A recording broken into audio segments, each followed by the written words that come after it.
क्रांती news, आवाज सर्वसामान्यांचा। नाशिक शहरात पंचवटी पोलीस ठाणे हद्दीतील मेरी कंपाऊंड मध्ये मध्यरात्री एका निवृत्त पोलीस कर्मचाऱ्याच्या मुलाची निर्गुण हत्या झाल्याची घटना उघडकीस आली आहे। या घटनेमुळे पंचवटी मसूर परिसरात एकच खळबळ उडाली आहे। याबाबत दिनांक 21 ऑगस्ट रोजी सकाळी 9 वाजता पोलिसांनी दिलेली अधिक माहिती अशी की गमन प्रवीण कोकाटे वय वर्ष 25 असं खून करण्यात आलेल्या युवकाचं नाव आहे। पहाटे 5 ते 5:30च्या दरम्यान ही घटना घडली।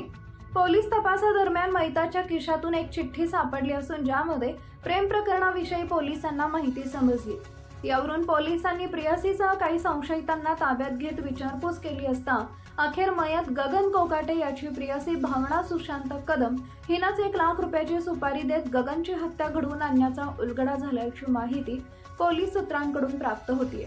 या प्रकरणी संकेत रणदिवे व यश कुमावत हे दोघे संशयित देखील पोलिसांच्या ताब्यात असून त्यांच्या मार्फत अजून कोणाकडून हत्या घडवण्यात आली का याबाबत पोलीस तपास चालू असताना या प्रकरणी पंचवटी पोलीस ठाण्यात खुनाचा गुन्हा दाखल करण्याचं काम सुरू आहे।